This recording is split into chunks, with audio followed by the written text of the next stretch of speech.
Hello, this is Movies in Short. There are rumors of a mysterious island in the South Pacific where there are only women living there. People refer to it as the Virgin Island. Also, it is thought that the ladies of the clan possess a secret seed that allows them to age 10 times slower than humans. Therefore, many individuals are attempting to locate the island. Mr. Song, who desires immortality, has dispatched his team of specialists and explorers to locate the island. Wang, the film's protagonist, listens to a news story about Mr. Song, who has once again provided a substantial amount of funding for his expedition to seek for Virgin Island. The news then elaborates on the island's enigma by stating that none of the explorers who have participated in the mission thus far have survived. Only one person, the renowned explorer Li, has ever stepped foot on the island up to this point. Li is indeed Wang's father, but he never returned from the island and left no message for his son or the world. It is said that he was so captivated by the island's beauty that he wanted to dwell there forever. Wang, determined to locate his father, decides to join Mr. Song's expedition and makes his way to the shore to board a ship. There, he encounters a friend named Hyan Wu, who claims to be an outstanding navigator because he recently graduated from the Somali Navy SEAL. Wang and Hyan board the ship after completing all preparations. And just before taking off, one of Mr. Song's men approaches them and delivers them a GPS tracker. After some time, the two finally reach the ocean, thus initiating their trip. Initially, they are optimistic on the quest, but after 2 months of aimless roaming, they become pessimistic. At this point, their food supply has also run out, so they pray to reach the island as quickly as possible. A flock of birds passes over the guys one day while they gripe about the malfunctioning GPS. Wang, who is resting on his back, feels a dribble on his face and recognizes it to be seagull poop upon smelling it. This indicates their proximity to an island, which Wang confirms with his binoculars and relays to his companion.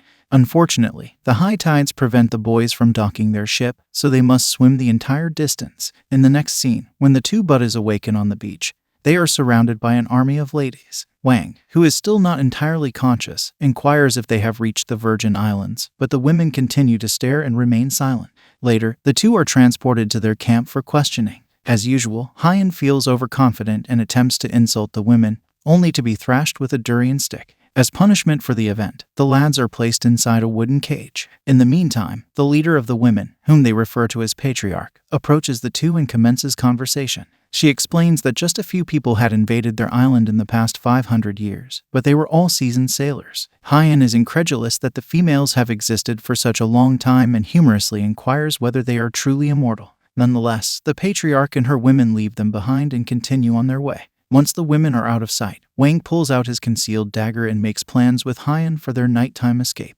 They execute the plan successfully and eventually escape prison. After this, Wang begins to investigate the tribe for any information, while Hyan seeks escape routes off the island. In the next scene, Hyan heads into the woods in search of an escape route, while Wang arrives at the women's hamlet and enters one of the huts. It turns out that the women have set traps around the jungle, and Hyan Wu falls for them inadvertently. Initially, he falls through a rabbit hole and is subsequently pierced by a wooden arrow on his back. To make matters worse, a number of coconuts are also dropped on his head. Mu Yan, an innocent girl characteristic of the women's tribe, and her sister, Moon, enter the cabin in which Wang has been peeping. Surprisingly, the hut is a bathing area for the islanders, and when Mu Yan begins removing her clothes and preparing for a bath, Wang attempts to leave the room inconspicuously. Unfortunately, he is apprehended by the girl's sister, who refuses to release him. Wang attempts to bribe the girl with a treat, but she cries and alerts every woman in the hamlet. Wang flees for his life as the women pursue him with spears. Terrified, he attempts to frighten them away, but is ultimately captured. In the courtroom, the patriarch informs Wang that in their culture, escaping from prison is a sin, and that attempting to assault the clan is punishable by death. At that moment, a bloodied and wounded Hyan arrives to rescue his comrade. He warns the clan that he is a trained soldier with battle expertise. However, the women become infuriated by his falsehoods and beat him again. The clan believes that being viewed by a man in their natural state makes them appear ugly. Therefore, they urge that Wang and his companion be executed before preparing the boys for their final ceremony. However, the patriarch is inquisitive about their reason for visiting her island. Wang says that he is looking for his father, who arrived on the island a decade ago. To his amazement, the patriarch discloses that she has met his father, but she is also searching for him. She states that she will kill his father if she ever sees him again. She then tells her women to bring the perpetrators to their sacred tree and grill them there. Hyan begs the women to free him, claiming that he was not the one who witnessed Mu Yan in such a state, but to no avail. Next, the women prepare the grill, while the guys are bound and placed in two enormous barrels. Hyan fears that they are being marinated prior to being roasted. But Mu Yan, who has finally arrived to confront her pervert, interrupts him. She lashes out at Wang for spying on her and tells him that she must kill him to lift the curse of being ugly. However, just as it appears that she is about to kill him with a knife, she cuts his rope instead. Before allowing the two to flee, Mu Yan declares that she despises Wang but does not want him to perish as a result of her actions. Unfortunately, the boys choose the path of the jungle and fall prey to the placed traps. The next morning, Wang and Hyan are again arrested and bound before the sacred tree. The ladies prepare various ingredients and create a fire in order to marinate the boys, who are then roasted and consumed. However, the procedure is stopped when one of the clan's ladies, Chun Hua, drowns in the water. While the women race to the shore, the boys escape by setting their tight ropes on fire. They also escape the scene, unaware that they have set the sacred tree on fire. In the meantime, the women weep after observing their companion battling in the water. Wang changes his mind at the last minute and decides to help the girl who is drowning instead of using the distraction to sneak out of the location with his two pals. Wang goes to the shore and swims into the ocean to rescue Chun Hua,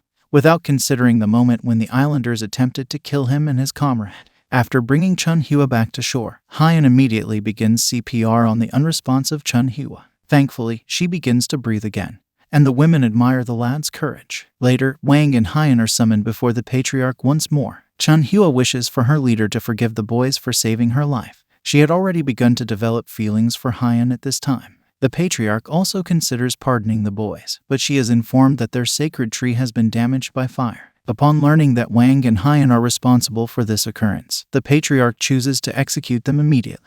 Mu Yan and Chun Hua urge, however, that they give the guys one last chance. The patriarch therefore reluctantly grants them 3 months to rehabilitate the tree. If the trees do not return to life, they will be ruthlessly exterminated. The following day, Wang and Hyan make every effort to remove the charcoal off the tree and water it. As time passes, the lads develop close relationships with the women as they assist them in their daily lives. Wang and Hyan educate the villagers how to grow vegetables and catch enormous fish using their modern equipment and methods. Meanwhile, Chun Hua attempts to attract Hyan's attention by bringing him flowers and durian daily. When Wang searches for a GPS signal one day, he discovers a viper snake lurking behind Mu Yan. He intervenes promptly and saves her. Mu Yan discloses that the snake is actually her pet while the two are laying down romantically. The next day, Wang and Hyan are delighted to discover that the sacred tree has sprouted. Later that evening, the men and women of the island celebrate with a feast and dance together. Wang observes Mu Yan dance quietly and comments that the value of life is not the length of time, but rather something worth defending with one's life. He then remarks that he is fortunate to have discovered it since he wishes to safeguard Mu Yan and her clan. Later, Mu Yan approaches Wang and provides an account of their tribe's past. She explains that a long time ago, an all-female tribe known as the Witch Tribe existed. They multiplied through parthenogenesis. They were the tribe of prehistoric humans closest to nature, charged for guarding the human seed, which housed the secrets of life. Their objective was to preserve the harmony between nature and life. However, as human settlements grew, their appetite for murder intensified, and they ultimately learned about the human seed. Thus, a search comparable to genocide was conducted against the Witch Tribe. To safeguard the seed, the clan chief entrusted it to the youngest lady in the tribe and instructed her to flee as quickly as possible. As told, the youngster witnessed the murder of her entire family but escaped the area. Shortly thereafter, she awoke on a deserted island and observed that the seed she had carried had begun blossoming everywhere. The desolate island gradually became inhabited. As the girl grew older, a new witch clan flourished on the island and continued to protect the human seed. Mu Yan discloses then that the young woman is none other than Patriarch, and that they are descendants of the Witch Tribe. The next morning, she brings Wang to the location where she last saw his father. There, Wang discovers his father's old journal, in which he chronicled his stay with the Witch Tribe. Because of their warm gesture, generosity, simplicity, and regard for life, he wrote that he did not want the mission to endanger their lives. Consequently, he never reported back, thinking that the clan and its life secrets would remain hidden from the avarice of contemporary man. He closes his journal by expressing his concern for Wang and his hope that his son will comprehend the decisions he made.